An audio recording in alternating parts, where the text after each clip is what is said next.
Okay, welcome to the first Administration, Finance, and Fire Committee meeting of 2019. Note to every members of the public present who wish to address, I'm reading the wrong part. There's a sign-in sheet on the table to the left. Please read and sign the appropriate sheet if you wish to be informed of the outcome of something during the meeting. Sorry. Bear with me, I'm brand new and this is being kind of thrown to it. And a note to members of the public, all cell phones, pagers, or PDAs, please be turned off. Additionally, for your information, we are audio and video recording this meeting.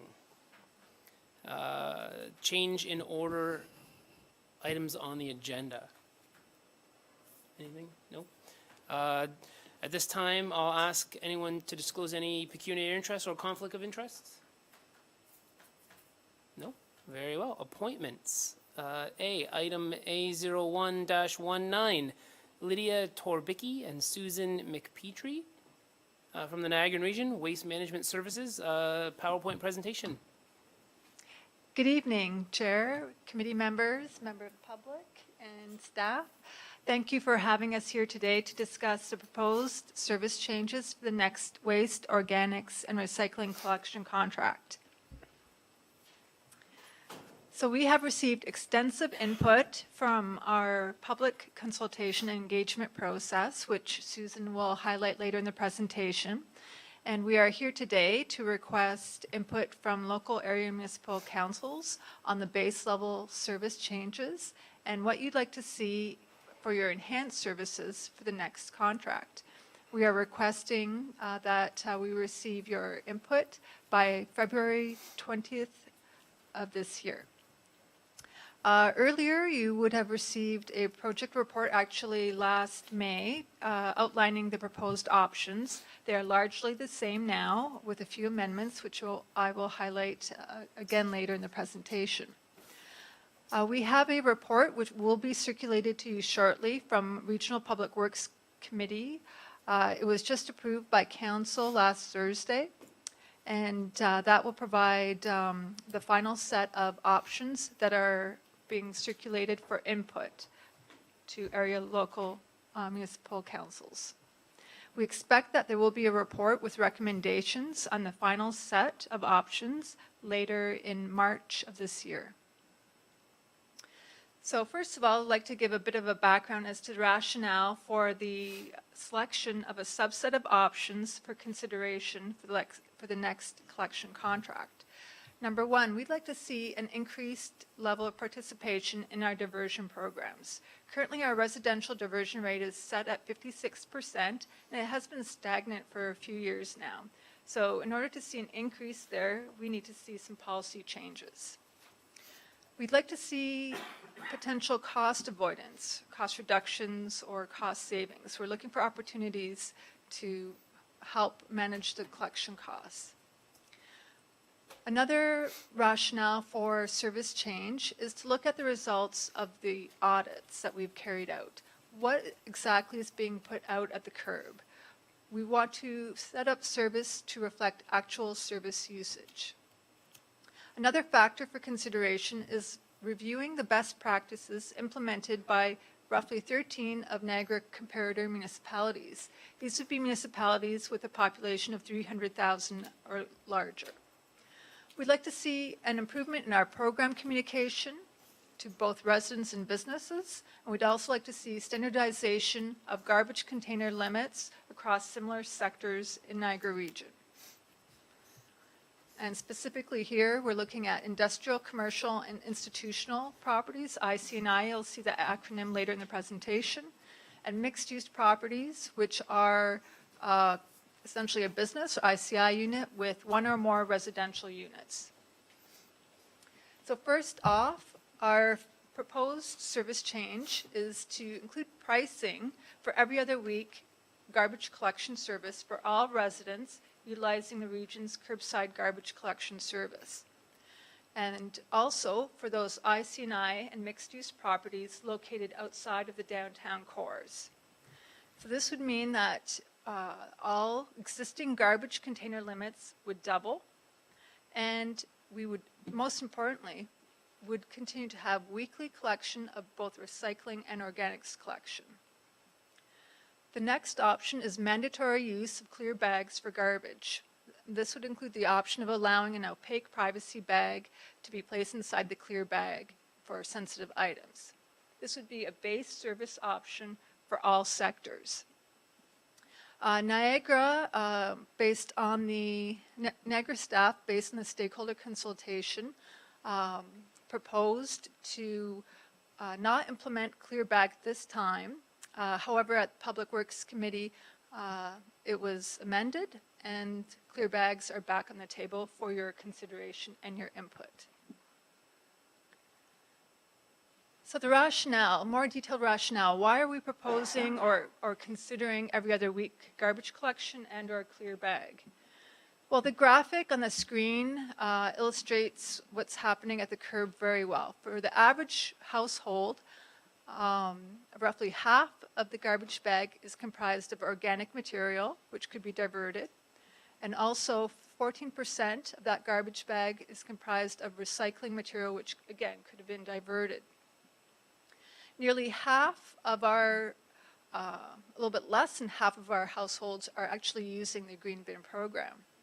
I'm going to go into a little bit more detail on the ICI and mixed use sector later, but the audits show diversion programs there are also underutilized.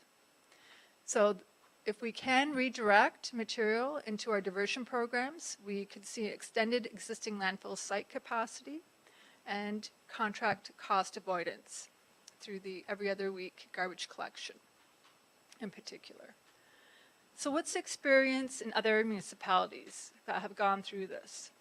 Well, number one, every other week garbage collection. There has been an increase between 6 and 16% in waste diversion in municipalities. Most recently, Region of Waterloo implemented every other week garbage collection service and saw a 7 to 8% increase in diversion. In terms of contract savings, 1.5 million savings annually with every other week garbage collection. And as a point of reference, in our last waste collection RFP, we would have seen on average a $1.2 million decrease in costs, except for one anomaly, and that is our existing collection contractor, which actually came in a bit lower with weekly garbage collection service, which is not typical and was a surprising result to us at that time. So the next proposed base collection service option change is to establish a 4-item limit per residential unit per collection day for large item collection, and that is a base service. And the rationale for that change is based on current service usage. We have the majority of properties using the large item set-out service, setting out 4 items or less. And the next collection contract service change that we'd like to consider is the discontinuation of appliance and scrap metal collection. Staff made this recommendation again in the Public Works Committee report. However, it has been amended to also have pricing be included in the contract to determine what the impact would be if we did leave in that service. But we do want to point out, in terms of service data and usage, on the screen you can see that tonnages since 2007 have decreased by 94%. That's pretty significant. We have other options for diverting this material at the curb. We have scrap metal haulers that could pick up the material, and unfortunately we do have a lot of scavenging that is occurring. And so by the time the contractor comes by to pick up the material, it's already gone from the curb anyways. So in both these cases, though, we could see some impact to the diversion rate, because this also may encourage residents to reuse material, donate the material.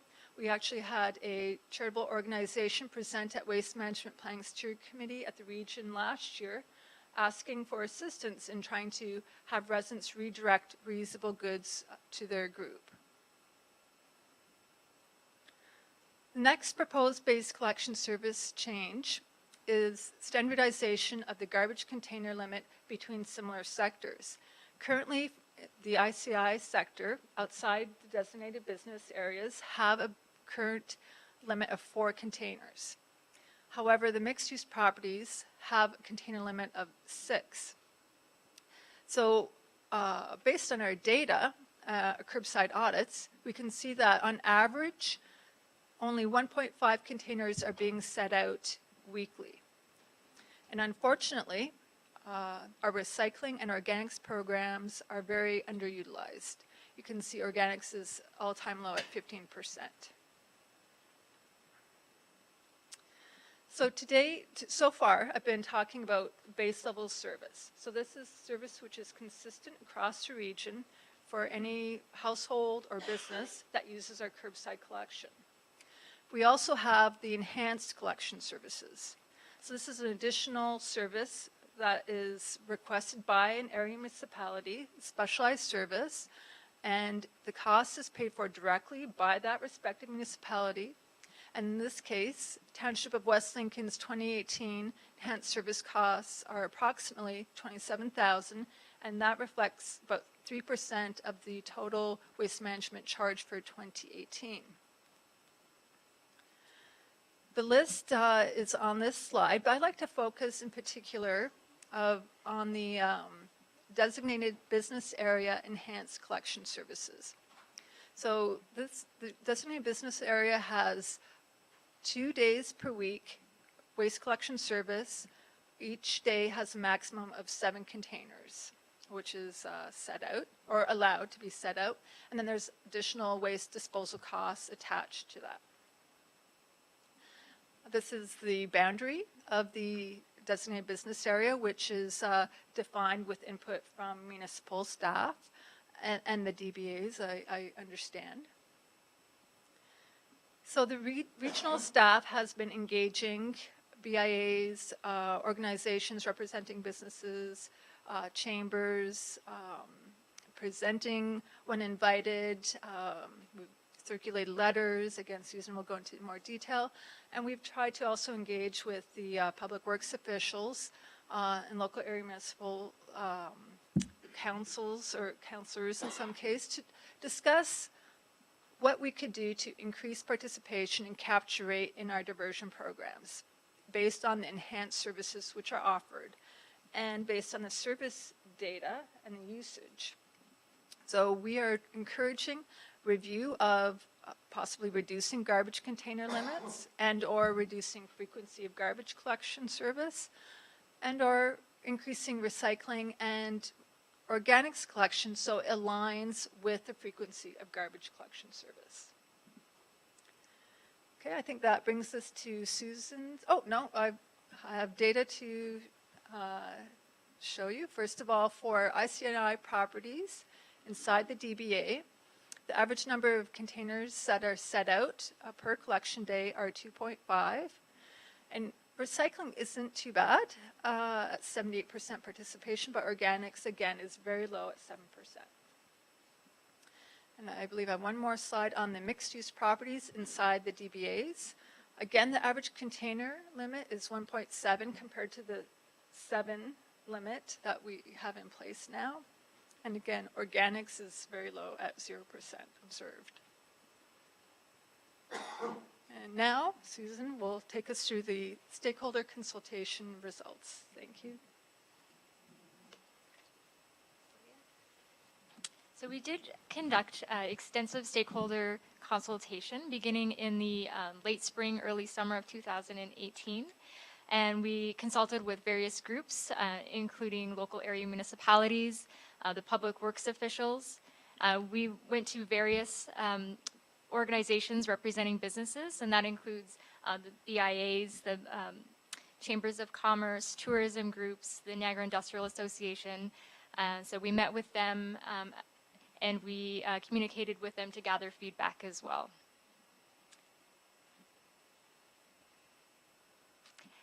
Beginning in October, we also did some widespread promotion and outreach with residents and individual businesses. And that included doing promotion both through online media as well as traditional media. We sent letters to individual businesses, and we also conducted open house presentations and community booths at each local municipality. And the primary tool that we used to gather feedback during this consultation were surveys. So we did an online survey that had over 6,600 responses. We also completed 1,250 random telephone surveys. In addition to that, we also received comments through our Facebook and our waste info line, as well as emails and telephone calls. So we have some preliminary feedback from those surveys. So we can see here this question was on the survey, and it was asking respondents to make a choice between clear bags and every other week garbage. So if they had to choose, which would they prefer? So you can see for residents for the telephone survey that there was a preference for clear bags over every other week, but they were quite close. And then this was followed by a choice for both clear bags and every other week garbage with 21%. The online respondents, the preference was for every other week garbage over clear bag, but the strongest preference in this case was for neither. And we can look at West Lincoln in particular and see that the results were very comparable. The telephone survey, clear bag was preferred. In the online survey, it was, again, every other week preferred over clear bag. But again, the choice for neither was the top choice. And we also have results for each individual proposed option. So I'll go through those individually. So for every other week garbage collection, residents were split between those that said that it would have a big impact or some impact, and those that said that it would have a little or no impact. Businesses outside of the GBAs who would be affected by that change expressed a need to continue having weekly collection, although, as we noted earlier, they are not fully utilizing their diversion programs. For the clear bags, the telephone survey was, again, the support was split. 48% would support clear bags, while 52% would not support. But the online response was more divided. 27% were in support, and 73% were not in support of that option. Looking at the 4-item limit for large item collection, this was largely supported by survey respondents. The majority of residents felt that it would have little or no impact on their household. And that was 89% who felt that through the telephone survey and 72% online. And finally, looking at the scrap metal collection program, this program, as noted earlier, is not widely used, and respondents indicated that there would be little or no impact on their household. And again, it was 84% by telephone and 78% online. Looking at the options that apply to the businesses, for the businesses that are inside of the DBAs, a slight majority felt that they could manage a reduction to 4 garbage bags or containers from the existing 7 limit for base collection, and less than half felt that there would be a significant impact on their business with that change. Looking at the reduction of enhanced services, so just for those properties inside the DBAs that are currently receiving enhanced collection, based on the frequency of collection, they felt that even though it was a very small survey sample we had that responded, they were in agreement that reducing it by 1 day would be a challenge for them. And finally, for those mixed-use properties outside of the DBAs that were looking at proposed change of 6 to 4 garbage cans per week, only 1/3 felt that they could manage that change from 6 to 4, and 60% felt that there would be an impact on their business.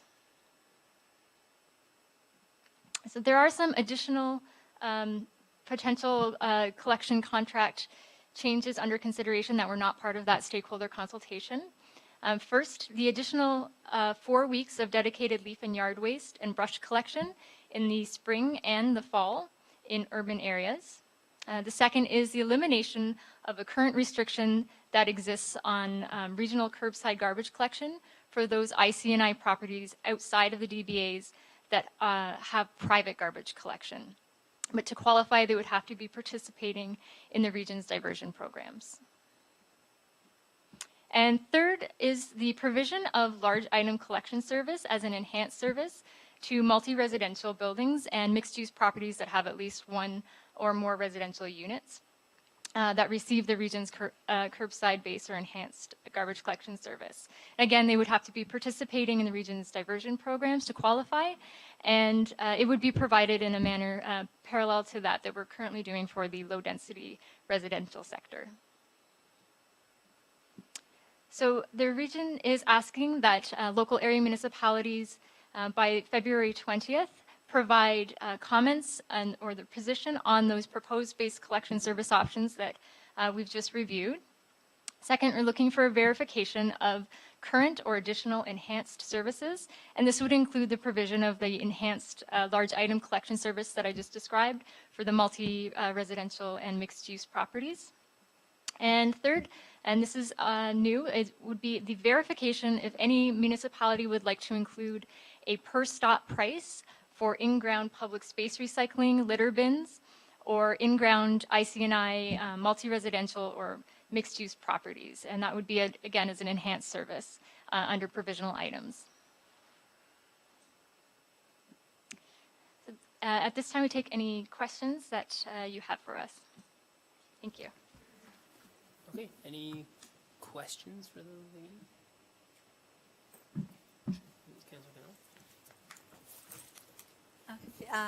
Through you, Mr. Chair. This question is actually to either of you who can answer. I've heard some concern about the issue of clear bags in terms of what would happen if somebody had something improper, to speak, for in terms of whatever shouldn't be in that bag. Would it still be picked up, or would the bag be left at the curbside? The residents who have spoken to me are very concerned that their bag would be left, and then it would be another 2 weeks if we were on an alternate cycle. So I wonder if you have anything further to say about the clear bag issue. Through the chair, with the implementation of Clear Bag, there would be a period of extensive public education, communication. There would be a learning curve. It would be a change that initially would need a lot of outreach and support. When the region went to a one container limit, there was also a period where the outreach staff would be out, the contractor would give reminder cards to residents that were not in compliance with the one container limit. And it does take time for new habits to form. But at a certain point, if the clear bag does contain recyclables and organics, the material would be left behind at the curb with information as to why. And the household or business would be able to do a couple things. Number one, they could take the material to a drop-off depot and hopefully have it more cleaned up, and it is an inconvenience. And there would be a small fee to bring garbage to a drop-off depot. Or number two, they would have to wait for the following week or the next collection day, if it was, in fact, every other week also. But again, the organics, which would be the smelly, odorous material, should be diverted into the correct container, which is collected weekly. And same with recyclables. It would continue to be collected weekly. So again, in fact, people would be resorting their garbage if they had a sticker or something put on their bag. I can see why people are concerned about clear bags. Thank you.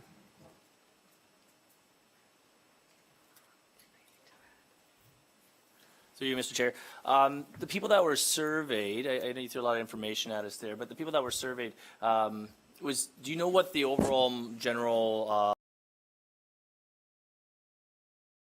Lincoln surveyed, if I read that or understood that correctly, which represents about 1.5% or so of our population, when you're giving us the specifics on who's utilizing organics, garbage, and so forth. So I was just curious, like what was the attempts made to actually get a better understanding of the survey there? I can start, maybe Susan can finish. So first off, in terms of the online survey, we have 6,600 respondents, which is an all-time high for a response rate for online survey for the region. And we also have over 1,200 respondents for the telephone survey, which is statistically representative, is it plus or minus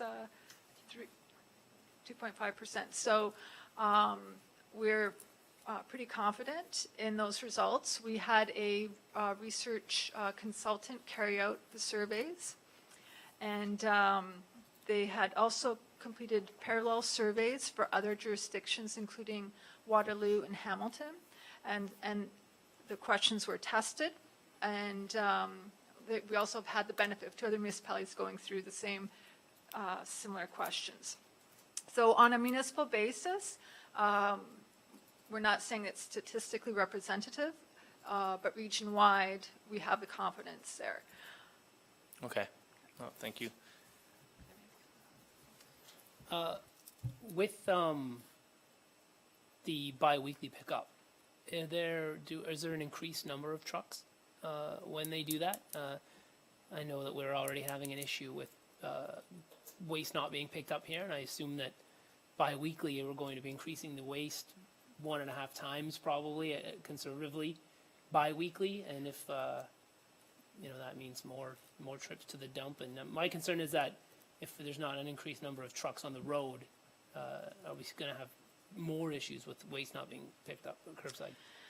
Well, currently, we do apologize for any collection issues which have occurred at the beginning of this year. The new contractor is learning routes, and they are becoming more efficient.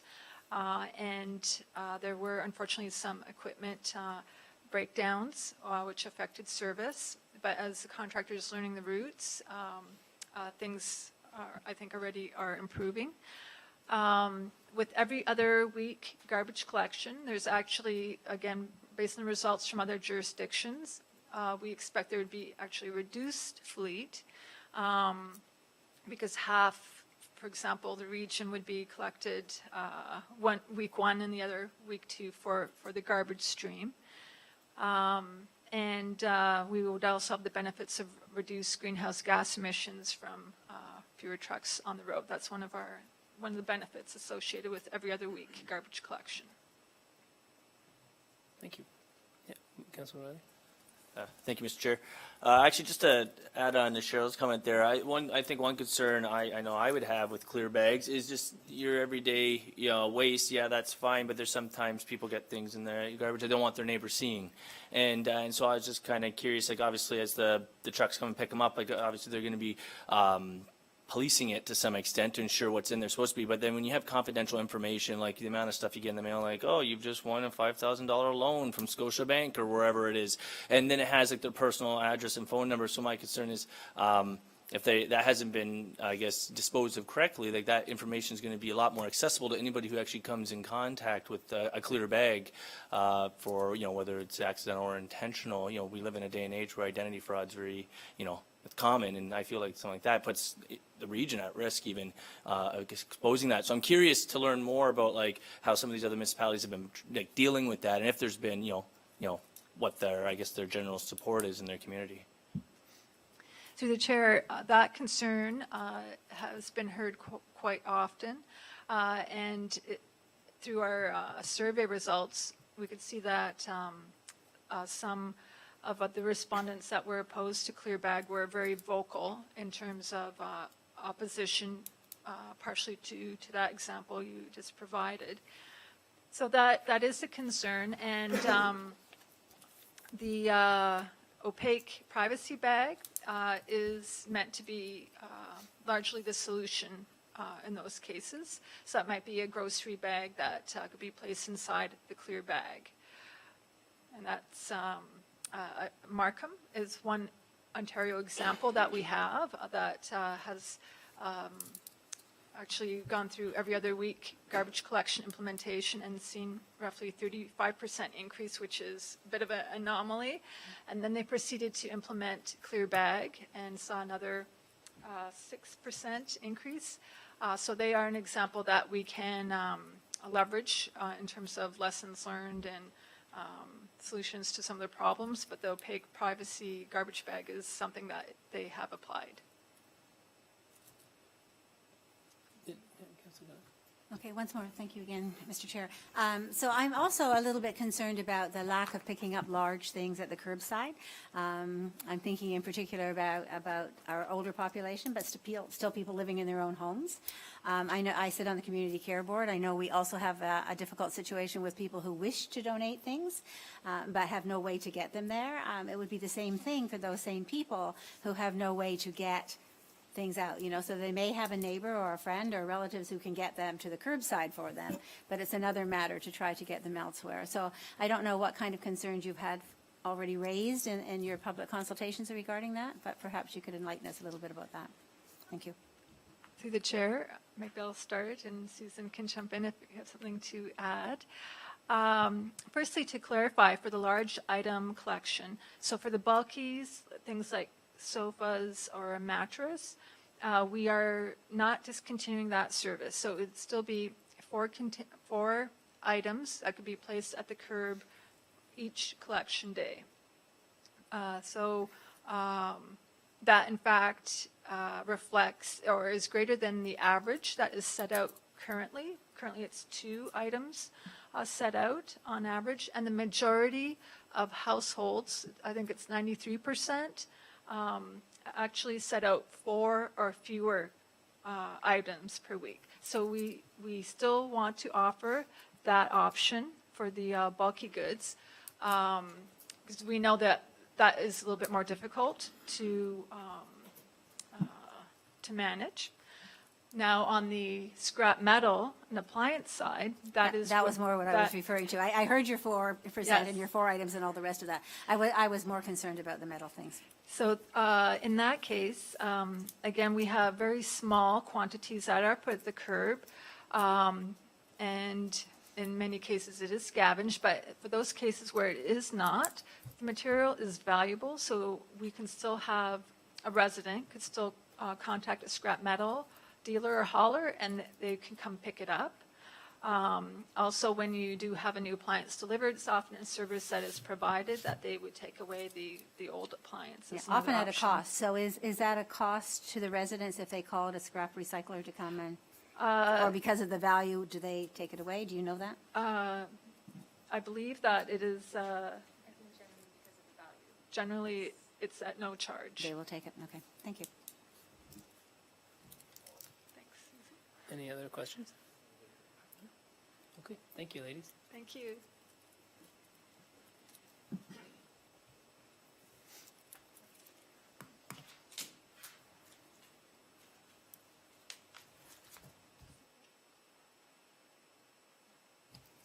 Okay, next we have item A02-19, Jeff Byrne, Division Manager, Bridges and Structures, Associated Engineering, a PowerPoint presentation about Bridge 34 and our options, and I believe, Madam Chair, he's here at our request. Okay.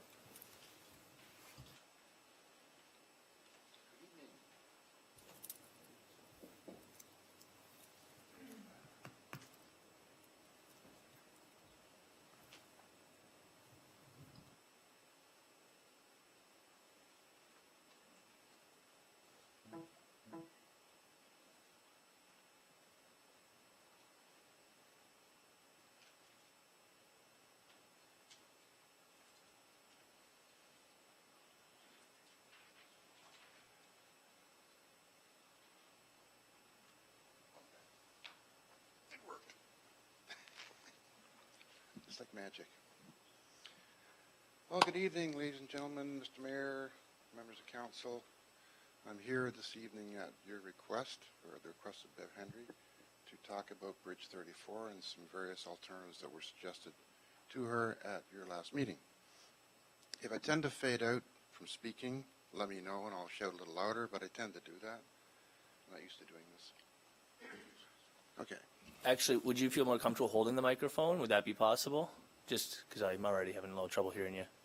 Oh, okay. I can do that. Okay. Is that better? Okay. So here we are.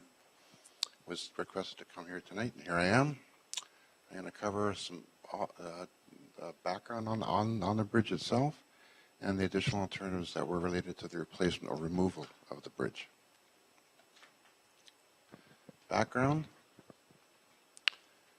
Schedule B, Class EA was commenced in 2013.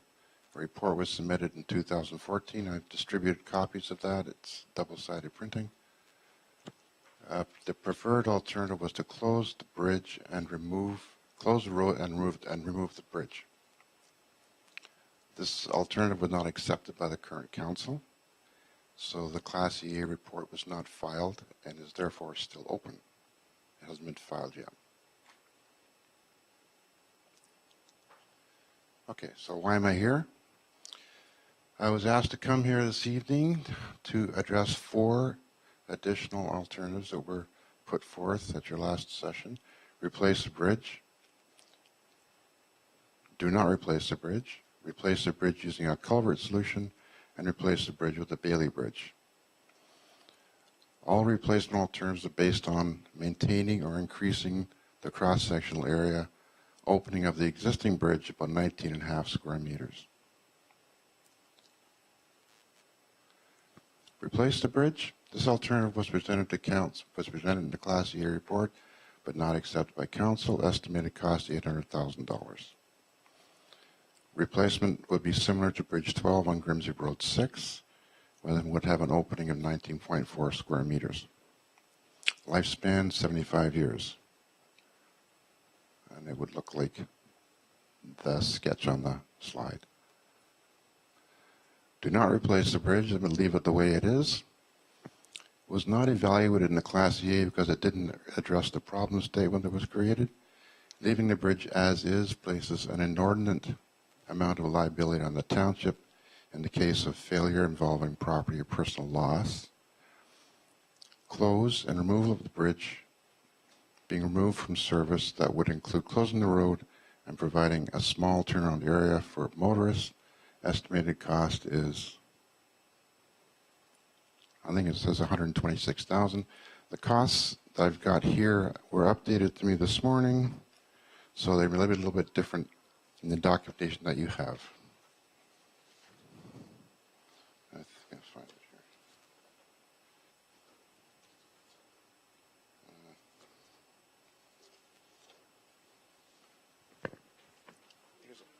Yeah. Oh, okay. 126,000. There we go.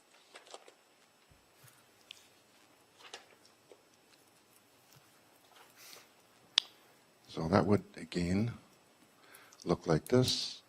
Remove the abutments down to a certain level, grade the creek bench back, put in barriers, and there you go. Close the road, put a small turnaround in for traffic that doesn't read the signs properly. Replace the bridge with a culvert solution. 2 alternatives were investigated. Twin circular culverts, estimated cost at $590,000. Twin low profile arches, estimated cost $615,000. Now both these configurations do not provide an equal cross-sectional area to match the existing bridge, and significant in-stream work would be required to install them, and may or may not be approved by the Conservation Authority given that the stream is a warm water fishery. So as you can see with the circular arch culverts, the stream bed is in there. You can't lower it because you just create a hole, so you can't really putting more in doesn't really help the situation. And the same with the lower profile arches. They get a bit wider, but they don't really solve the problem either. I'll replace it with a Bailey bridge.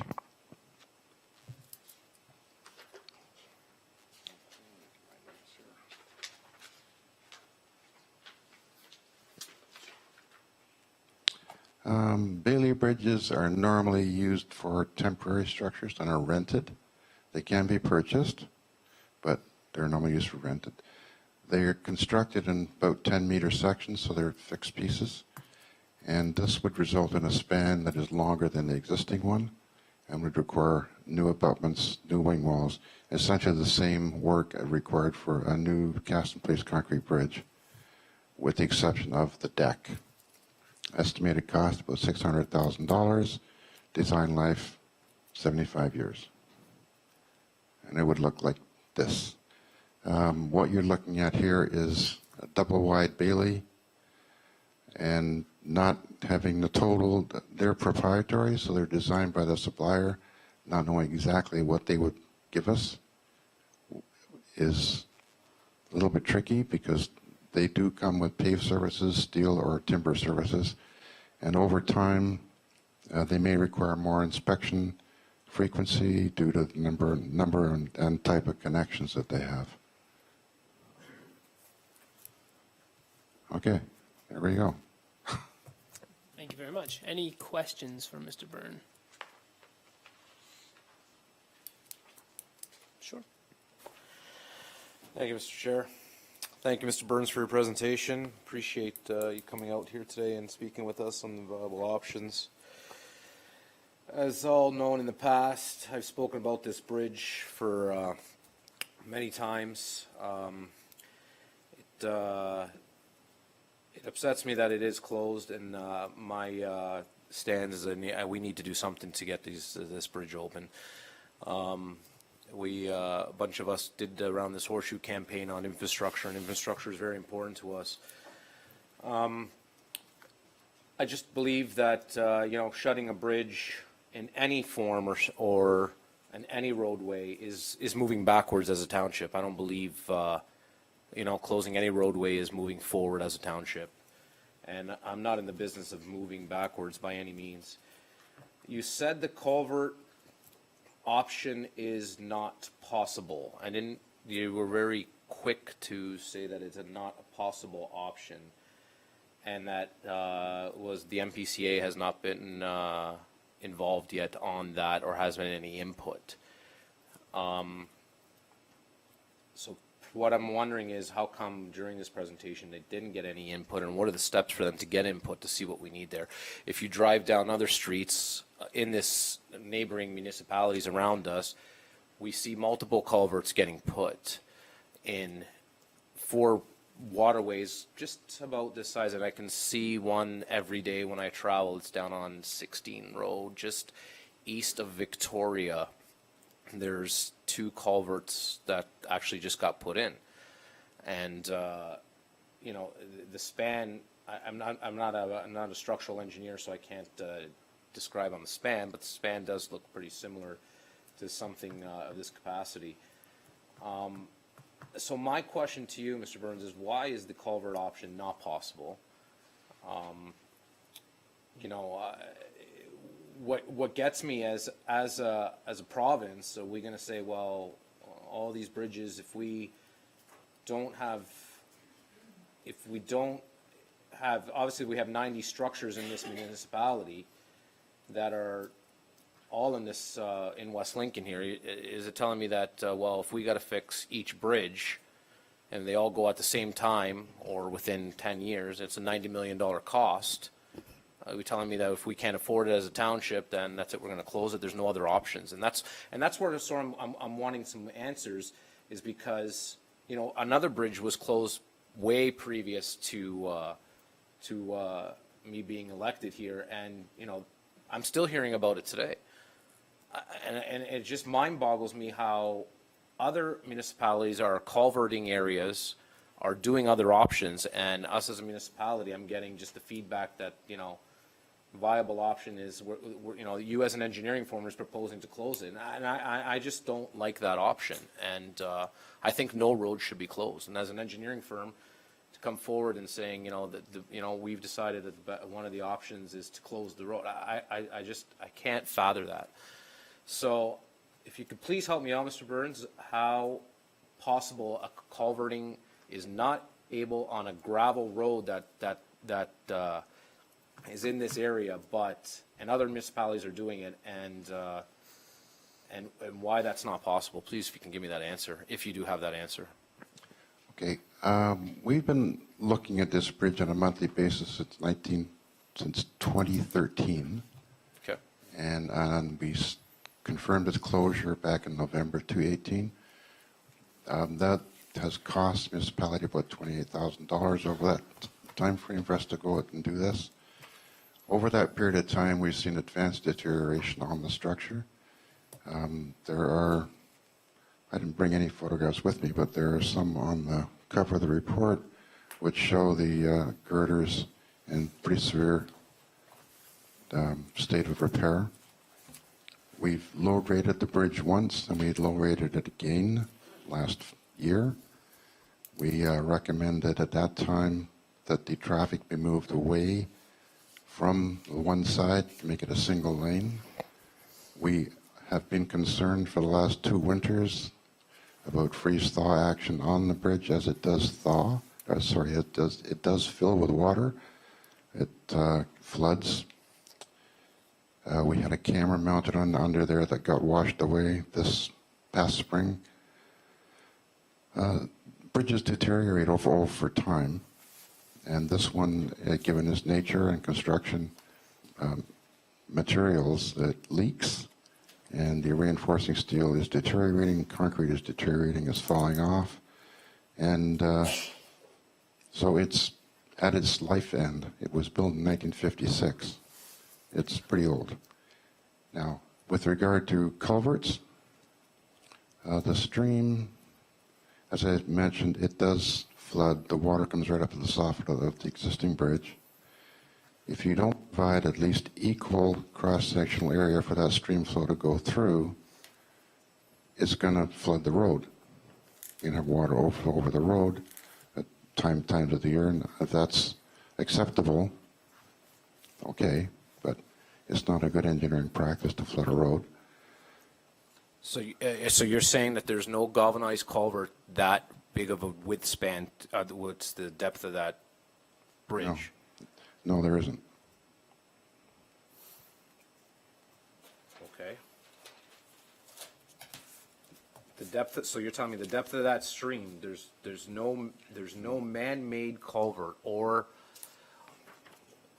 no man-made culvert or plastic culvert that could sustain,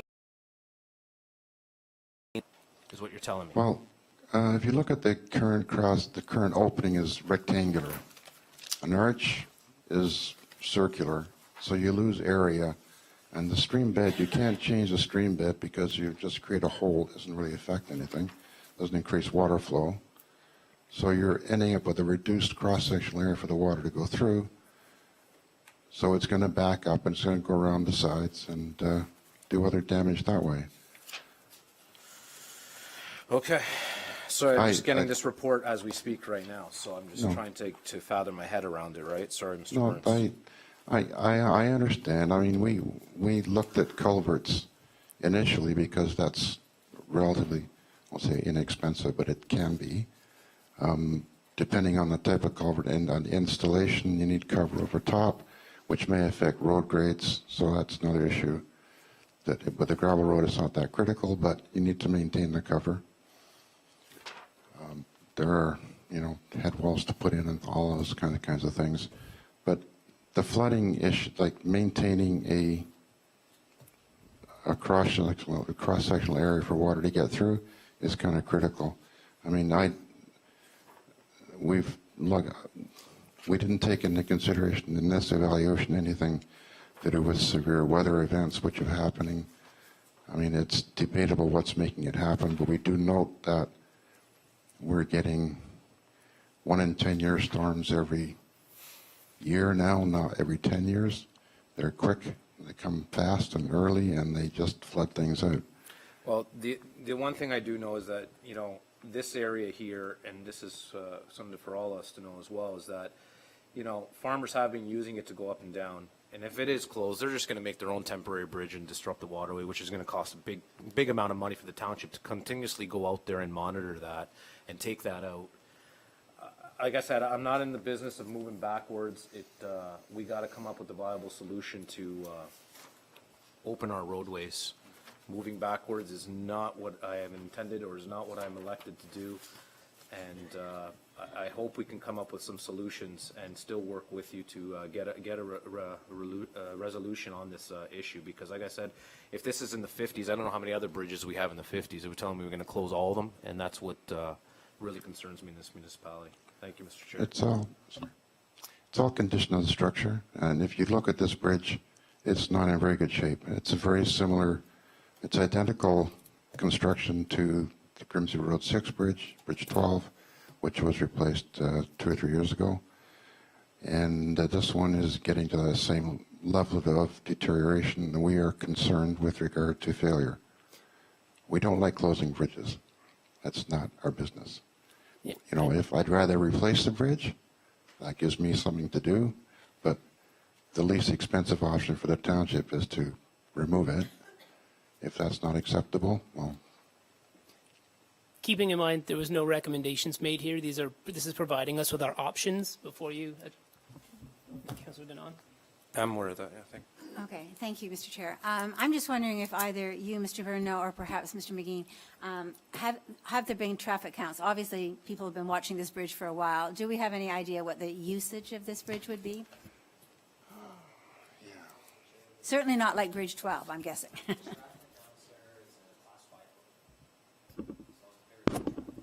Okay. Low traffic. Very low. Very low. Again, certainly not Bridge 12 equivalency, so other than the state of the bridge. Okay, thank you. Correct. Mayor Bosworth. So I understand exactly what you're saying with respect to the bridge. I'm surprised it lasted this much, this long. So the fact that the bridge needs to be replaced, and I buy into it. I guess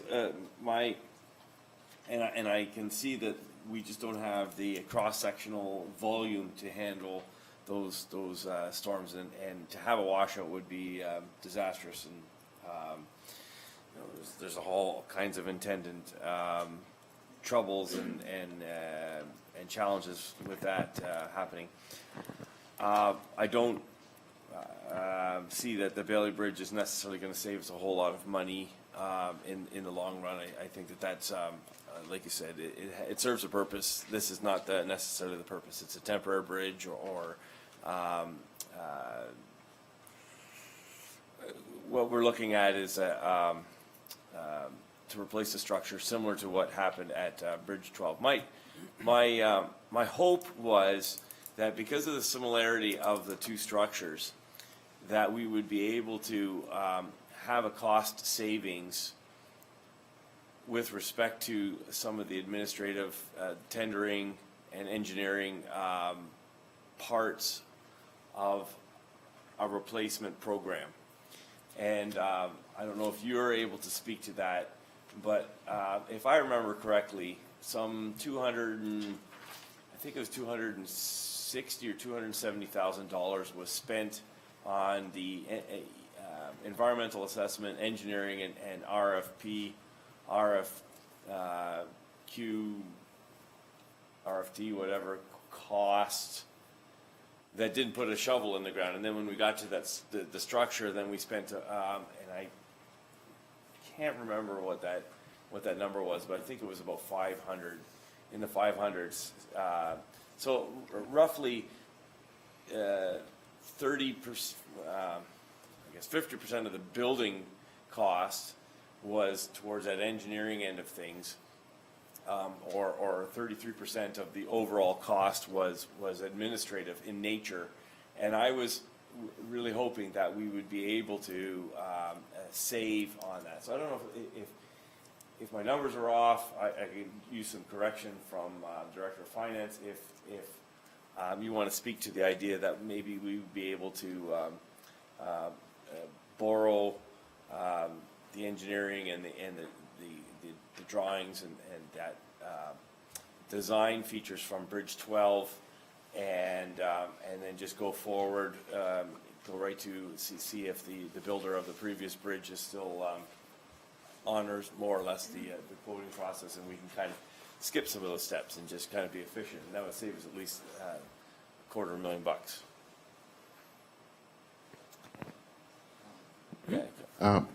Okay, with regard to the design of the bridges, they are very similar. This one's got about a foot wider span than the Bridge 12. It is possible to use essentially the same design for this bridge. You would have to confirm founding conditions which may be different. It's hard to know. So there's geotechnical investigation requirements and any modifications to the bridge design that would be required to meet those. You probably wouldn't need a sidewalk on this bridge, so that would again save some capital cost. To get the estimate for this bridge, we didn't use the low tender from the last one because it was significantly lower than everybody else, and he was not really a bridge contractor, he was a landscape guy. He did a good job, but it was a bit of an educational process for him. We used an average of the last tenders that we did receive minus this one and escalated them by 3% per year to get a cost that's in this report today. So who knows? Tenders can be lower, it can be higher, you never know. Engineering wise, design would be probably less expensive because it does not, we've got similar, if you decide to go with a similar type bridge, it's easier. Contract administration, inspection, you can do part-time inspection, full-time inspection. Last time it was full-time inspection. Doesn't have to be. We can inspect the bridge based on milestones. When the contractor tells us where he is, we need to go look at it, that kind of thing. We make sure that we see what we have to see so we can certify it was built properly. So there are potential cost savings overall, not, I wouldn't say hundreds of thousands of dollars, but there are some. Councilor Riley? Thank you, Mr. Chair. I had a question, and maybe this is more for through you, Mr. Chair, to Steve of Public Works there. But do you know how many residents are impacted by this if this bridge were to just get removed? And again, I'm assuming most of this is farmland area, so I'm just kind of curious if you have an idea how many residents of farmland this actually impacts. I think I read somewhere, and correct me if I'm wrong, I think the detour is almost 6 kilometers to get around there. So my follow-up question to that would be, is there any concerns from fire, police, EMS servicing those areas with the detour as well? So hopefully that made sense. Sure, I can answer that for you. There's approximately 20 properties, majority being on the east side of the bridge. The west side is a much smaller portion. I don't know the exact number, but I'm going to say probably 80% on one side, 20% on the other side. We've spoken with all emergency services. It's no different than, say, Concession 3 dead-end road that is about 3.1 kilometers long. An ambulance, fire, they would all get there the same way. The key is knowing that the bridge is down so that they can appropriately dispatch their crews to get there. I've spoke with the fire chief and police, ambulance. There's no issues ever been raised in regards to safety. The big issue, of course, is the farmers that use that bridge that, as you talked about, that 6 kilometer detour. That's probably the biggest issue. Thank you. You're welcome. Councilor Trumpeta? Thank you, through Mr. Chair. Chief, the bridge gets shut down in Casterville, and this road is supposedly on the books to be closed. It's the quickest way to get in there. To North Chip. So if the bridge is closed down at North Chip, let's say North Chip between Abingdon and, it's between Abingdon and Casterville, right? Road. If the bridge is closed at Casterville, heading into Casterville, it's the quickest way in. Regional 14 across Chippewa. So off the top of your head, Chief, what's the time frames if there's a fire by this bridge? I know this is, if there's a fire, what's the time difference now if there's a fire by the bridge? What? If And you can't get down Casterville because the region's working on the bridge there. if we had a fire in downtown Casterville, the distance to go down Regional 65 and up Casterville Road would be roughly the same distance to go in 14 and across up Chippewa. From Same Station idea. 2. Okay. We would find that going up 14 and across South Chippewa is pretty much the same distance as going up 65 and down Casterville Road. Okay. Pretty much the same distance. Thanks, Chief. Any other questions for Mr. Burns? No? Thank you very much. Thank you. Yeah, just kind of.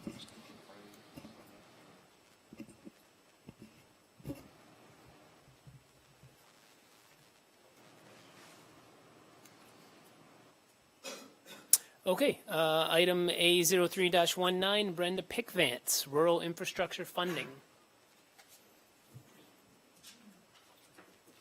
Thank you. Brenda Pickvance. Just one quick comment on the bridge situation. And I've noticed this come up many times before when it comes to rural infrastructure, is how many people are affected? What's the traffic usage? And to do a comparable, let's say it's in town and it's sidewalks that need replaced, and it's multi-unit complexes versus single residential units. A sidewalk is a sidewalk, and it's going to be replaced if it need be. So I don't think we can always just base it on the number of residents impacted or the amount of traffic.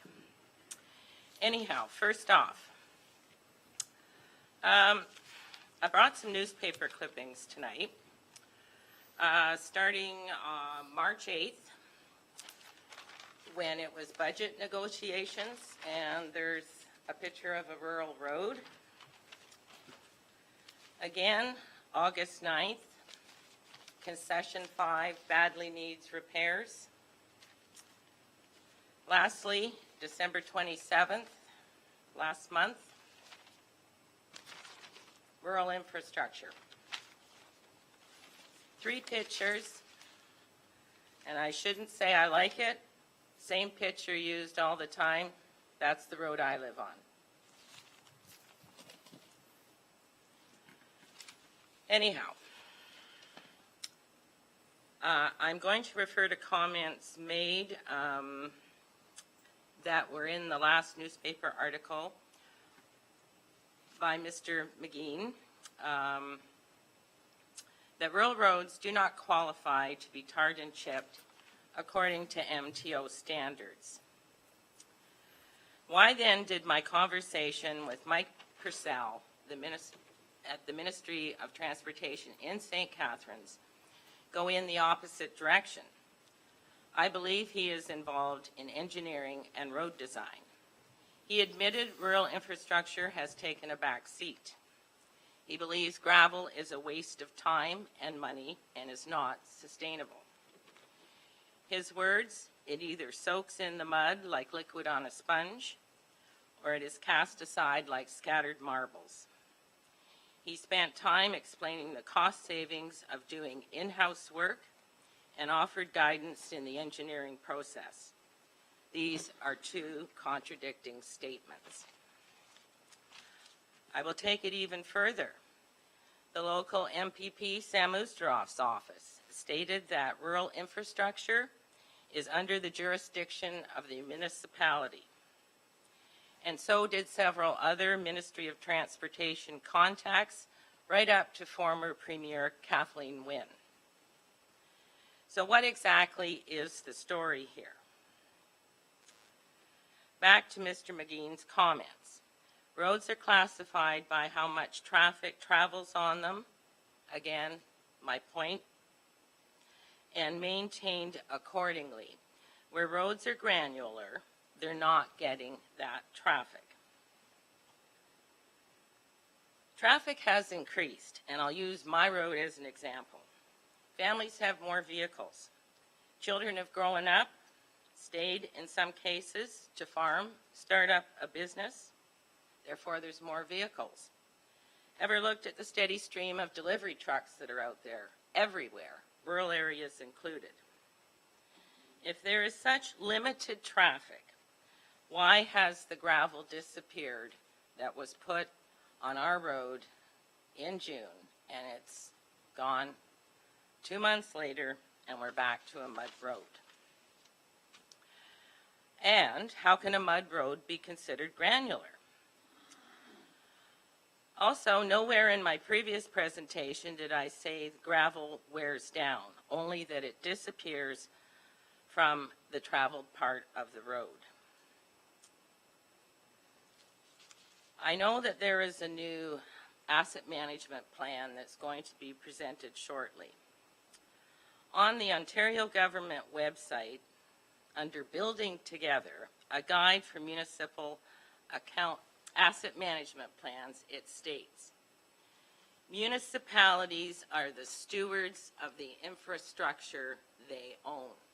So again, it's coming back to the municipality's jurisdiction as to what we do with rural infrastructure. Part of the objective of an asset management plan is to provide satisfactory levels of service in a sustainable manner. Sorry, folks, mud roads are not satisfactory service, and gravel is not sustainable. I'll be looking forward to seeing the new asset management plan.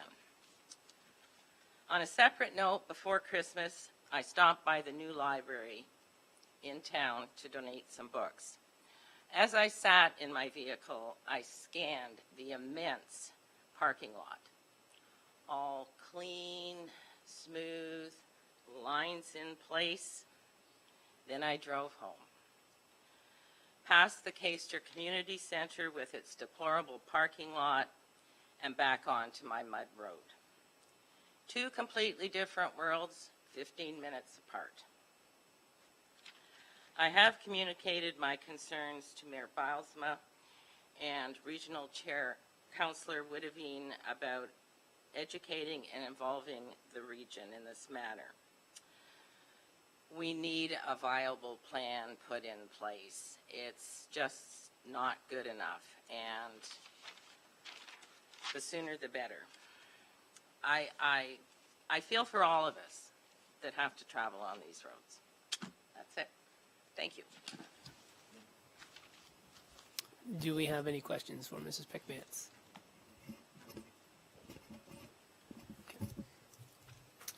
Just a comment. Thank you again for keeping this front and center. I know that it's a concern that many of the councillors and myself campaigned on, so it's something that we're definitely looking into, and budget talks are ongoing, and so we'll see what the appetite is for addressing some of your concerns. I think you understand the 134 odd kilometers of road is not going to happen overnight.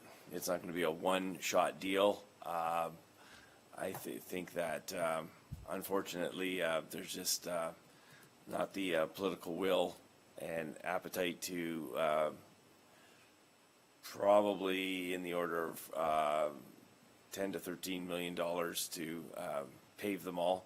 I know that there were on a personal search. I've talked to other municipalities that have no gravel roads. Lincoln is one of them. They've had challenges with that, of course. They took advantage years ago of a program, as it was explained to me, that allowed them to pave all their roads. So they just kind of went out and paved them all. That was not necessarily the best solution, and they regret doing it that way as well. And that was basically take the road as it is, tar and chip it, and see what breaks loose and fix that. And that was their strategy, and they're not necessarily pleased with the results of that strategy. So we understand that that's not the best situation. What they've had to do is go back and re-engineer some of the roads, and so you're somewhat aware of that. But so are we. So we've done some research. I think that if we're going to tar and chip roads, it would be in the best interest of the municipality to do them properly, which means we're looking at the $100,000 to $130,000, $140,000 per kilometer rate. Yes. And so, quick math, you're looking somewhere in the ballpark of maybe even upwards of $17 million. But I think you understand that, and we're, money doesn't grow on trees, doesn't grow on roads either. So we're going to do the best that we can, and with the resources that we have, and I think that's a commitment that many councillors have made, and we'll see where that goes. Thank you very much. Okay, thank you, Mr. Chair. So if I could through you, you mentioned asset management, and we have been learning about asset management, but it isn't something that's just coming forward. The stipulation to have to comply is coming forward. But I'm wondering if our Director of Finance, Ms. DeFilippos, would give us a little bit of, so that the public are aware too, what this terminology is about asset management and how that would affect Public Works in any way.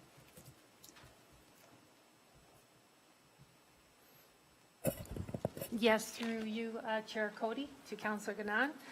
So asset management, obviously our township's been doing asset management because we have assets and we manage them. However, the new regulation that came out in late 2017 gives very specific guidelines to municipality as to what the asset management process must include. So we're going to be embarking on that this year, starting with a policy. The next thing we have to do is get condition, because any asset management decisions have to be based on evidence. So you're always going to want to do the work on the asset that needs it at the right time. And you can only make those decisions based on evidence such as the conditions. And we're speaking to all the assets the township has. Obviously, roads is at the forefront.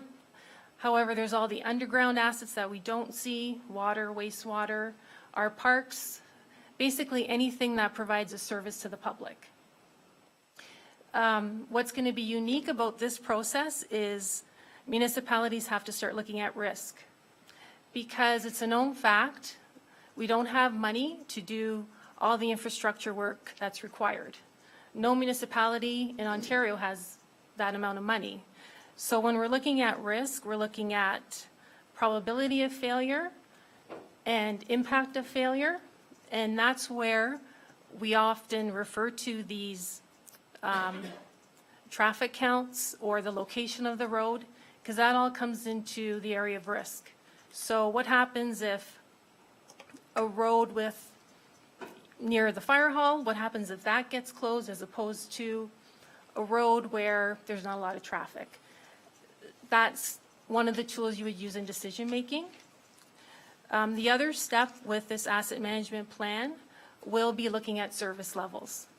So we're going to be measuring current levels of service and what is the desired level of service. What does that cost? Again, decisions will have to be made. Can we afford that desired level of service? So this asset management process is going to be ongoing. We're not going to get it done in a year or two. It's a different way of making decisions. So that's what it encompasses. Okay, so further to that, we've heard in the last couple of months a little bit of talk about the road needs study and throwing that out and starting again. But in fact, from what you're saying, it sounds like something like the road needs study would be a very valuable tool. Is that correct? Is that a correct understanding? You're talking about evidence-based, data-based? Is that sort of what you're looking at? Yeah, through you, Councillor Cody. When council was presented with the first asset management plan, I think it was in 2012-13, it was evident that we did not have condition information for our assets. So one of the recommendations was to do a road needs study to capture the condition. That is ongoing. We do studies to capture the condition of bridges. We do wastewater mains, and water is difficult, but yes, you have to do conditions. That's one of the factors that go into it. Obviously, you could have a condition of a road. It could be a terrible condition, but then you're looking at other factors such as risk. What happens if,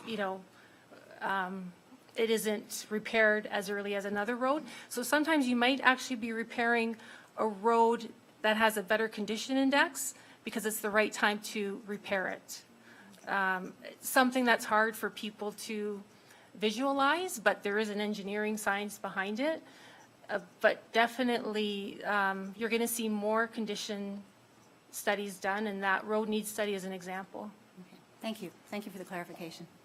I hope that helps a little bit too, Mrs. Pickvance, for you to have a better understanding of what this whole asset management terminology means. Oh, I spent quite considerable time going through the previous one, so I think I came here tonight with a good indication of what was involved in it. And so yes, I fully understood what's involved in that, and I know that there are priorities that have to be made. But in closing, I will just say that I understand nothing happens overnight, but we lost 8 years with no improvements to the mud roads. And we'd probably be a third of the way there now. So if we can borrow for other things, then why can't we borrow for rural infrastructure? Thank you. Anything else? No? Okay. Moving on to request to address items on the agenda. Note, procedural bylaw section 1013(5), general rules will allow 1 hour in total shall be allocated for this section of the agenda, and each individual person shall only be provided with 5 minutes to address their issue. A response may not be provided, and the matter may be referred to staff. Are there any members of the public present who wish to address any items on the Administration, Finance, Fire Committee agenda? Mr. Bell?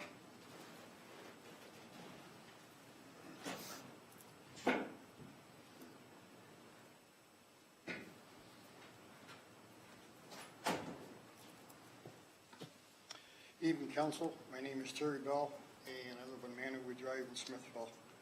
I'd like to talk about Bridge 34. And I hear what Councillor Trebet is saying.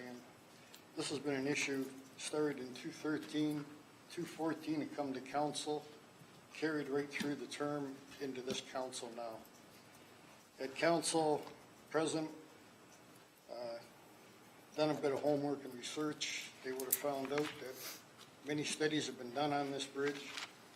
Many different options have been looked at, including what Mr. Burns talked about tonight. He presented some really good options.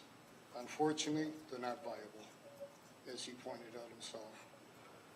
We're talking from a low of $590,000 to a high of $850,000 to make that bridge passable. I'm not going to talk about how many residents use it or don't use it. That's irrelevant. The truth of the matter is, yes, bridges have been closed in West Lincoln before. One was referred to, Concession 7. It's been closed, never to open again. Wade Road is closed, never to open again. Bridge 34 is now closed. The decision is going to rest with this council. We talk about Mrs. Pickvance, infrastructure, roads, more bridges that could be done with this money. Why not redirect this money to a function or a use that the community is going to get more use out of? Okay. Obviously, this bridge is closed now, Bridge 34. The people in that area are surviving. As we've heard many a time before and again tonight, emergency services are provided, will be provided as needed. As we've heard from the mayor, money doesn't grow on trees or roads. Okay, we have to utilize every penny we have and use it to our fullest. So I'm asking this council to reconsider what they're going to do with Bridge 34 and put that money to a better use. Thank you. Thank you. Any questions?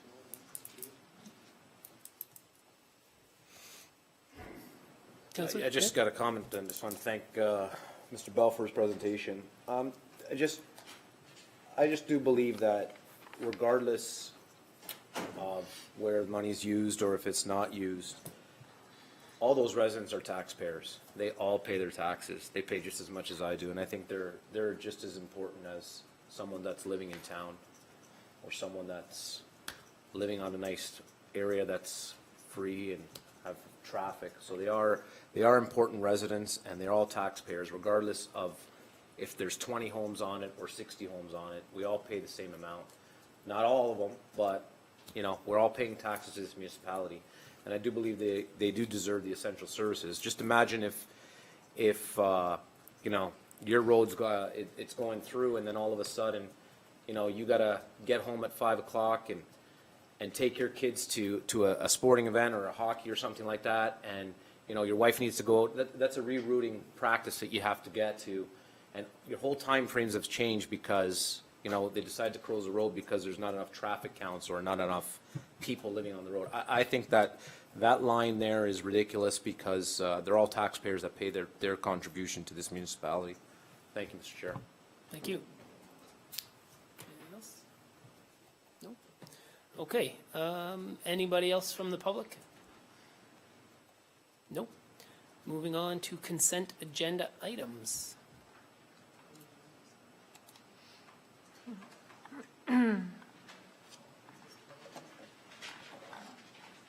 Okay, so the consent agenda items, we have item A04-19, 1, West Lincoln Age Advisory Committee, minutes of November 9th, 2018. 2, information report RFD T0119, December 2018 budget status report. 3, information report WFLD 0219, monthly update, December 2018. 4, recommendation report WLFD 0119, updating West Lincoln Township Health and Safety Policy Bylaw.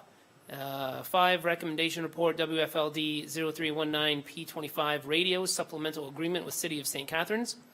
The recommendation is the Administration, Finance, and Fire Committee hereby approve the following consent agenda items. 1, items 1, 2, and 3 be and are hereby received for information, and 2, items 4 and 5 be and are hereby received for, and the recommendations contained therein are adopted. Mayor Billsman? So moved. Moved? All in favor? Is that, seconded? Oh, thank you, Jason. Jason, seconded, yes. No, I didn't want to get it. Any questions? All in favor? Okay. Thank you for your patience.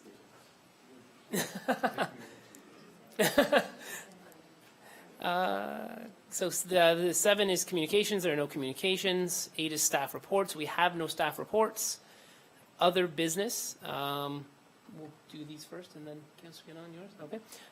Okay. Item A05-19, Madam Clerk, Joint Accessibility Advisory Committee, Councillor Riley, voluntary resignation. Thank you. I attended a JAC administration meeting last Wednesday, and at that meeting I realized, or I found out that there is only one member of council among our 6 participating municipalities that work together with the JAC committee, which is Lincoln, Grimsby, Thorold, Pelham, and Niagara-on-the-Lake, and ourselves. And another municipality had submitted the name of a councillor. So I contacted Councillor Riley and advised him of the matter, and I asked him if he would like to graciously volunteer to resign from sitting on the committee, as it would take him out of his home and his family life for another night a month. And he graciously resigned and allowed another member of council from one of the other municipalities to be the representative. So I just wanted to let the committee know, because I know that you guys, everybody was involved with that decision, and just giving you an update on that matter. Yeah, absolutely. Through you, Mr. Chair. Yeah, when Joanna messaged me, I guess it was, to my understanding originally, when I volunteered for the position, that our municipality needed a representative, and when it was later discovered that I guess we got to share that role among some of the other municipalities, I totally understood and didn't want to overstep. But I will make it noted that if any time whoever the other councillor is that they feel they're not up for the task or life gets in the way, I'm more than happy to take on that position again. Thank you. Okay, item B, A0619, Councillor William Riley, community policing concerns, request for Niagara Regional Police open house. The recommendation is that 1, Staff Sergeant from the Grimsby Detachment of the Niagara Regional Police be advised of the following community concerns, including but not limited to motorist speeding, motorists failing to obey traffic signs, increased crime among the entire municipality, proactive policing strategies for the future growth of West Lincoln, expanding policy presence into West Lincoln, and 2, that a public open house be organized and held to provide members of the community an opportunity to attend and address their policing concerns. Mayor Bilsma? So moved. Second, Councilor Riley? All in favor? Nope. You want to speak to it? So, thank you, Councilor Riley, for bringing us forward. I just wanted to inform both the council and the public at large that some of this has already been taking place. So I had an opportunity to sit down with Staff Sergeant Rome Gidio, I think I got that right, earlier last week, Monday. And so we talked a lot about the various concerns that are, generally speaking, brought forward. These are not new concerns. They appear pretty much on a weekly basis in some form or other. And so he was totally aware of that. Of course, police budgets are also subject to the same constrictions that our budgets are. Money doesn't grow on trees or in police cruisers.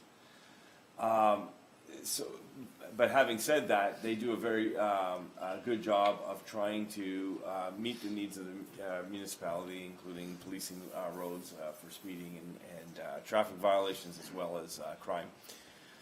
So he proposed to me an opportunity to do just what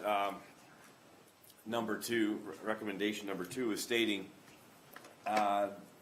Basically,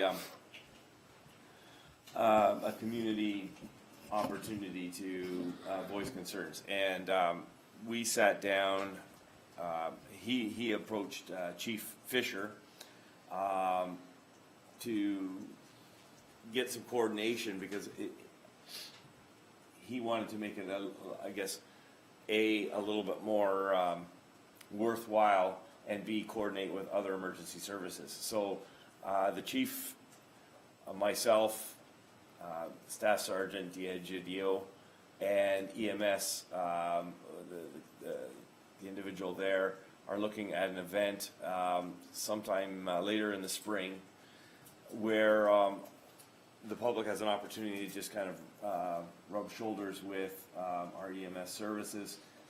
It's an opportunity to engage, address some concerns, meet them on a friendly in a friendly environment. You know, the kids will have opportunities to see a cruiser, see a bike.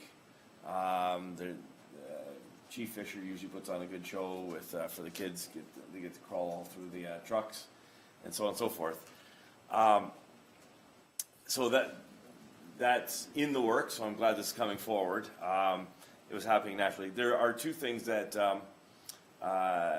Staff Sergeant Gidio wanted to get out into the public, and he's going to do an education campaign, or continue to do an education. The first one has to do with Crime Stoppers. Sometimes people think that it's not appropriate for them to address Crime Stoppers, but it is the most efficient way that police forces, police services, especially in Niagara, use for those non-emergency connections to the community. So, for example, if you're familiar, the people on the ground, the neighborhoods, are concerned about suspicious behavior at a particular individual's house, or they're concerned about particular speeding down a certain road, or the ignoring of a particular safety zone, perhaps. It's not worth calling 911, and so sometimes the public doesn't really engage, but it is totally appropriate to call Crime Stoppers. It's completely 100% anonymous, and it's the tip line that they use. They do access the information that they receive there all the time. So that's the first thing that I wanted to get out into the public, and starting here tonight. And the second one is Twitter. Rome would be the first to admit that he never would have thought he was a Twitter guy, but he's compelled because of the nature of the job and the public nature of what he does to engage in Twitter. And so I strongly recommend, and I have recommended to township staff to repost his tweets. I don't even know what that means on a personal level, but he's going to retweet. They've been instructed to retweet his tweets so that the community is very aware of where police services are at any moment. When, for example, there is a complaint that is registered about speeding on a particular road. Sometimes the people who registered that complaint don't actually see that the police officers have followed up and have spent some time in that area. Well, the whole Twitter account allows the officers to take some pictures and show time and date when they're there, so that the community knows that some of that policing is taking place, and that their concerns that are registered with the police services are actually dealt with in a serious way and in a meaningful way. And so those are two tools that they have in their toolbox that they are using to engage public awareness and to address some of the concerns that are happening here. So I just want to put that forward. That discussion has already taken place as part of the whole orientation of this new term of office. And so I just wanted to get that all on the record. Thank you. Councillor Trombetta? Thank you, Mr. Chair. Mr. Mayor, you said that there's going to be an open house, but is that tying in with the fire open house? I was kind of confused what you're saying there, because then you went in your spiel. There's an open house for people to voice their complaint, and then kids to go in a truck. I'm So going to let Chief Fisher. Perfect. Through you, Mr. Chair, to Councillor Trabata. Yeah, I had a discussion with Staff Sergeant Rom about a day after Mayor Balsma did. My suggestion was we do have the Public Works Emergency Service Open House in May, that if he was willing and wanted to join in on that day, he would be more than welcome to. From my understanding, he will show up and take questions and comments from the general public in regards to the list of concerns. Having said that, we normally would do this for the public schools kids, but there's nothing wrong with throwing an ad in the paper and opening it up to the general public. The downfall is that it's during the daytime hours.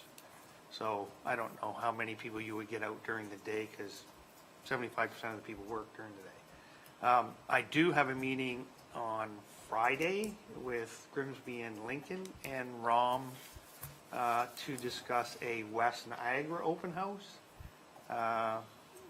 From that, I don't know where it's going to be held, what's the potential there until we have that meeting. Thank you, Chief. And that's good. That's a good start. But I've been to our open house, and it's very chaotic. A lot of kids, everybody running. You know what I mean? For someone to to get actual focus and tell the concerns, they're going to hear it. But I think on something like that is more than needed. Especially when I was campaigning, that was a big concern, was obviously speed, which is, I'm kind of glad this is on this agenda, because that kind of rolls into the next our next public work session about some other issues that I want to bring forward. Speed is a big issue, and obviously the lack of police presence is a big issue, and I think people need to, they need an open house like that, but more of a.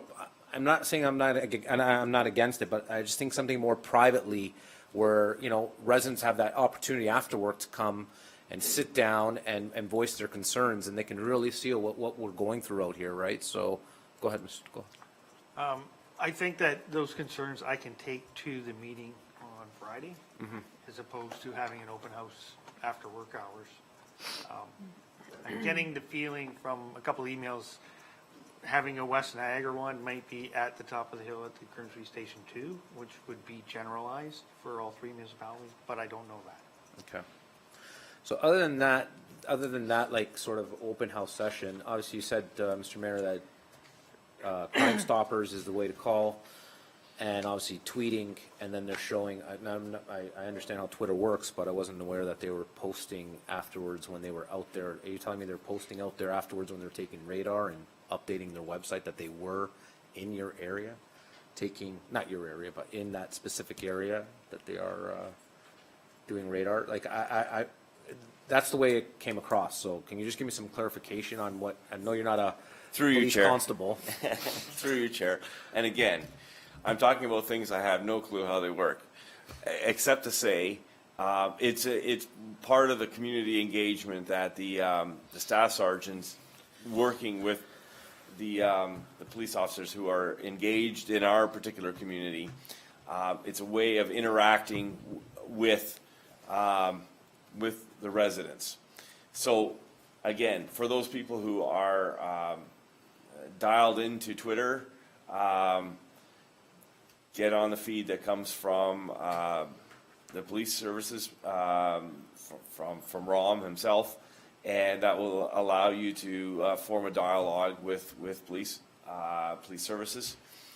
And again, suspicious behavior. The residents came, a quick example, a resident came forward, there's a car parked in a regular location.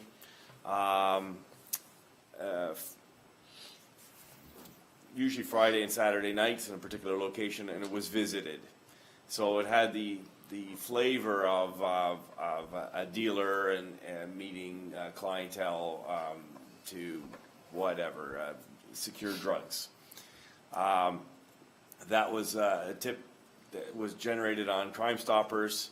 The police visited that site often at those times, habitually dislodged said vehicle, posted pictures on Twitter and said that the concerns had been addressed.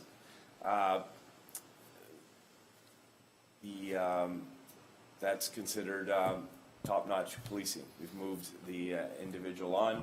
So that kind of gives you an example of how this is a little bit more fluid, and it involves astute neighbors and residents who are the police eyes on the ground.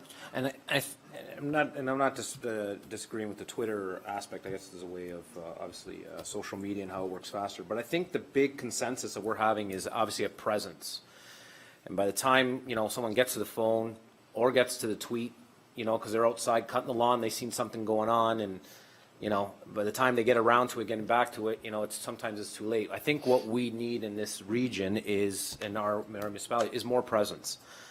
People, cop cruisers cruising. I don't really see it often, and I think those are the major concerns of the residents, and we need to get with the region, obviously the people that represent us at the region, and we need to really, really push that issue, and hopefully we can see it. And I know it's at the top of your list, and it's one of the top things on my list. So please, Chief, please advocate. We need presence, and I said we can sit and tweet all day long, and we can have people tweeting, but if they're not coming out and cruising around and kind of just maintaining the area, I think that's important to us. Thank you, Mr. Chair.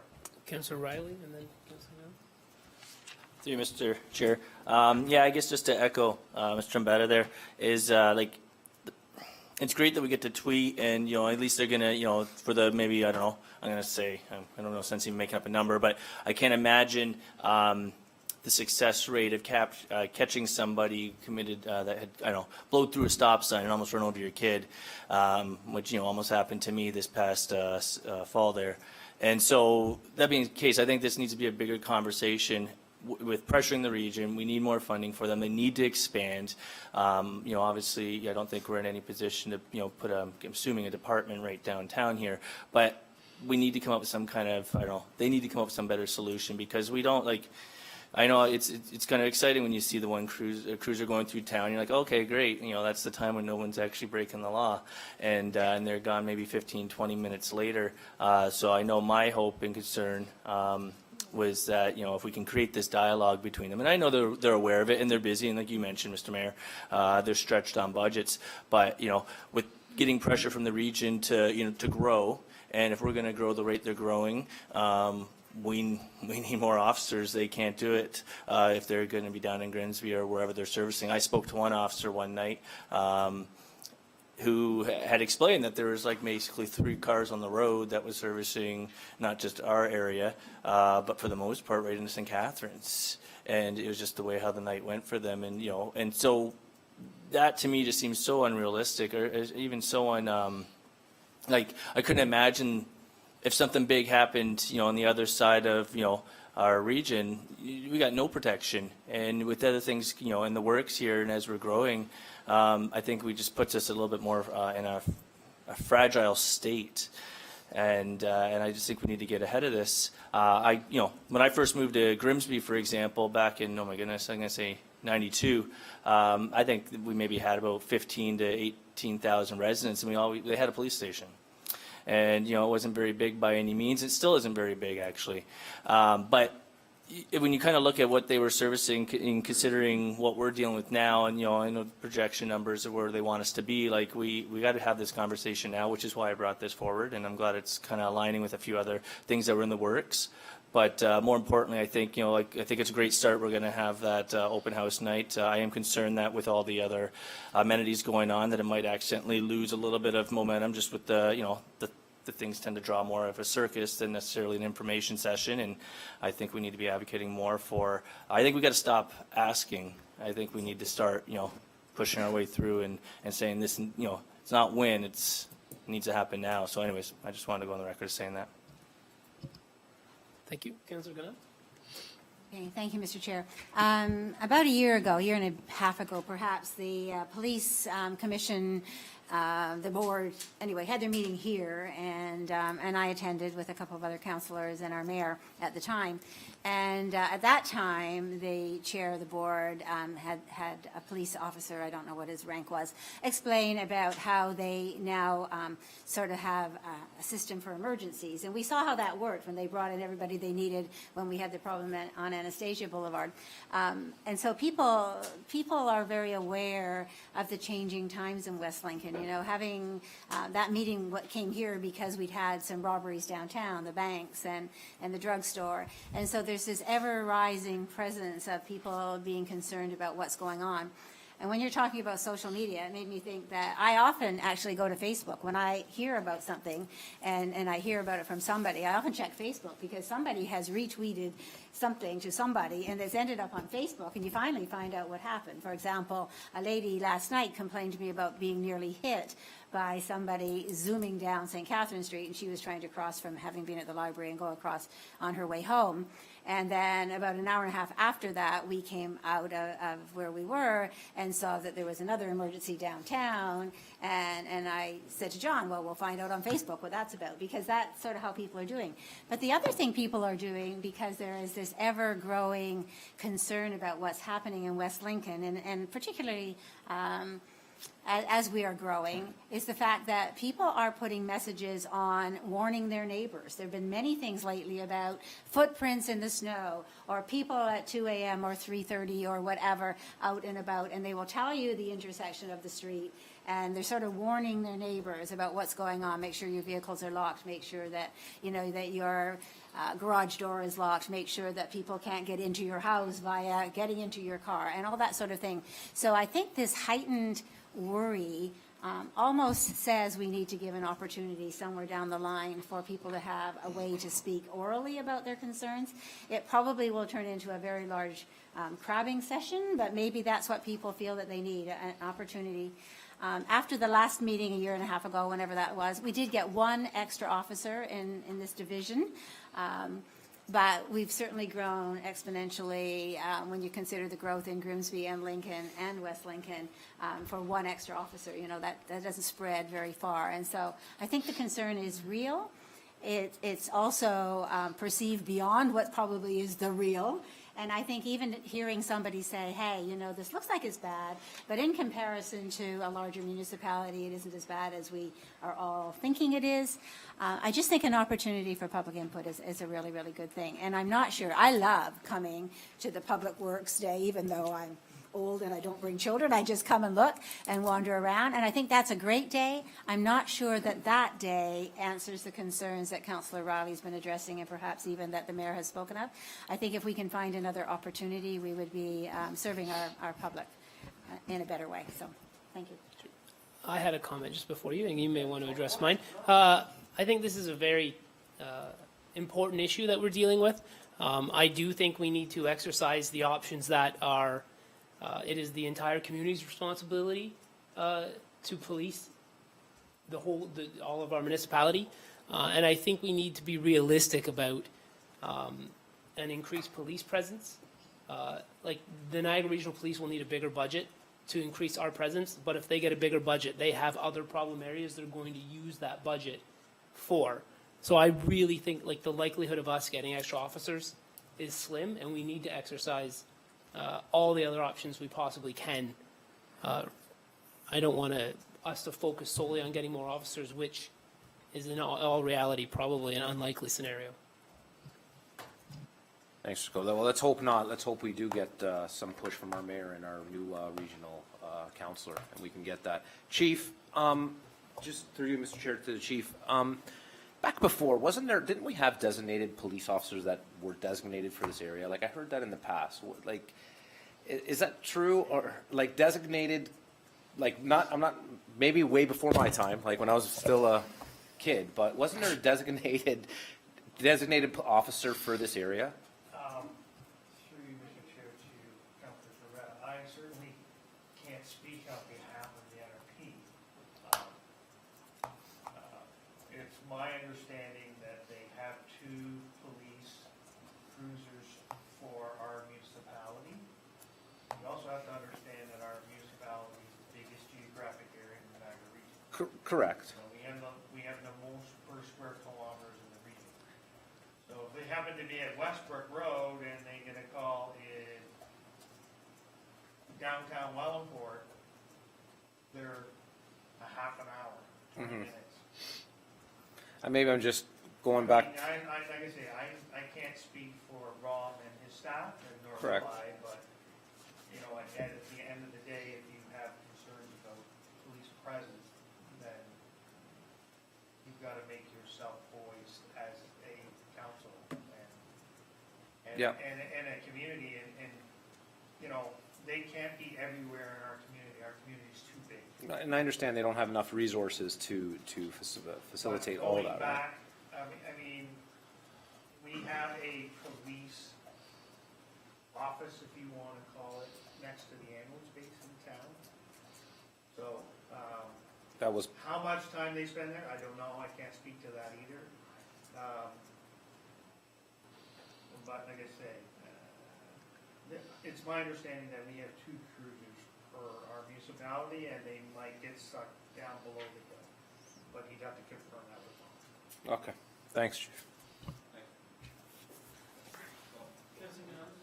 I was just going to say, prior to regional government, what you maybe have been referring to is the fact that we did have a police station in town, but it was an OPP station, and that was before the region was formed. So that might be what Maybe. you've heard of, or, you know, Maybe, possibly. going backwards, but anyway. Councillor Bianchi. Yeah, I'd just like to say, I think the police force that we do have here does a pretty good job, considering what they have here, so I think we need to recommend them on that. Also, quite often where I work, there is quite often the same police officers that show up at accident scenes, and I'm sure, Chief, you can attest to that too, right? You do get a familiar face there, so, but yeah, we do need more presence, so I think it's something that we need to go to the region with and ask for it, right? And keep asking for it. But at the same time, they can't be everywhere at once, right? And that's the reality, but at the same time, we are growing, and yeah, we do need more police presence. But I just want to say, they do respond to emergencies pretty quick when needed, so.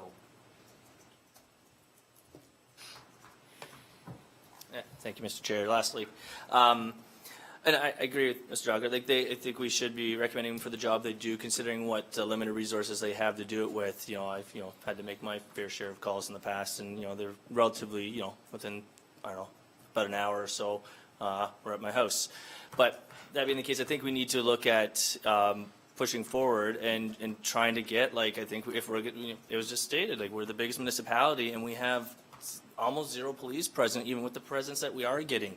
So again, we just got to keep that pressure going, keep the conversation going, and I don't know, we got to start it somewhere, because it's obviously not going to happen this year, but in 10 years from now, when we're twice the size, we can't be having this conversation then. We've already lost it. So anyways, thanks. Okay, thank you. Anyone else? No? Okay, we'll move on. Councillor Ganon, you had another?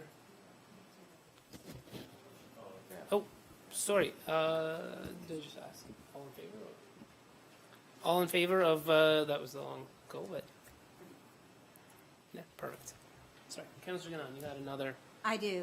Moved by myself and seconded by Councillor Riley that a new item of business be introduced, being the appointment of an additional citizen member to the Age-Friendly Advisory Committee.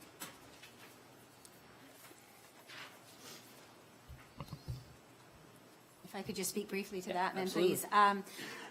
So we have an age-friendly advisory committee that was just started last February 2018.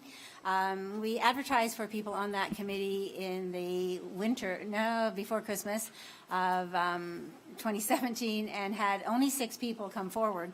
The committee was meant to be approximately 12. Over that time, each time we held a meeting, starting in February of 2018, we got more and more and more people, and almost everybody, after being a visitor for a couple of times, wanted to join the committee. We held a couple of open houses to bring information to sort of our older adults in the community, and we also managed to put some recommendations together looking forward to the use eventually of our new community center. One of the attendees at those meetings actually sat and filled out her application, as did many of the others, at the day of the deadline in November of 2018 to apply for the committee. And somehow or other, with all of the paperwork that was everywhere and all of the changing hands of paperwork, her name was omitted. So to simplify things, I spoke to her on the telephone, asked her to please come.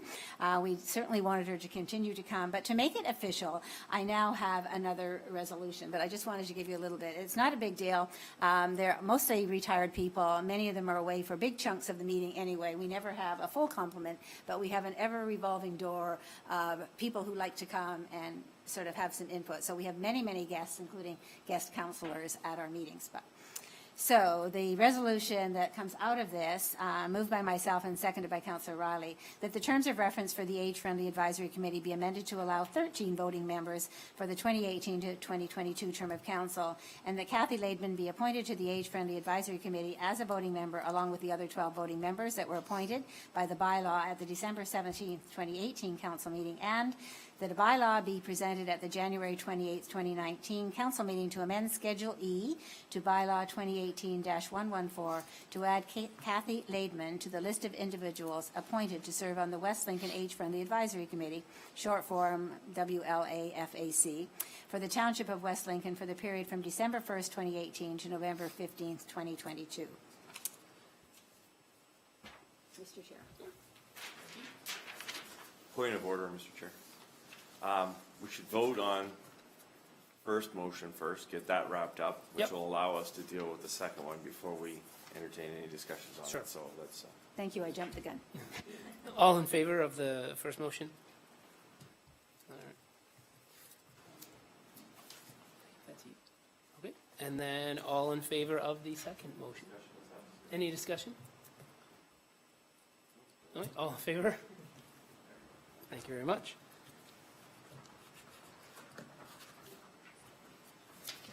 Yeah, and then I jumped the gun a little bit on that. We do have 2 other quick items. Item A0719, members of committee, verbal updates from members of boards and committees, if required. Mayor Bilsma?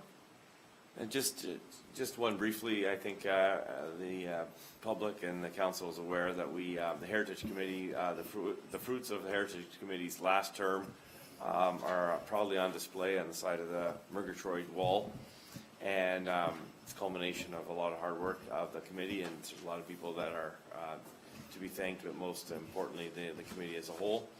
So I just wanted to basically highlight that, and the committee is looking to start meeting again the middle of February.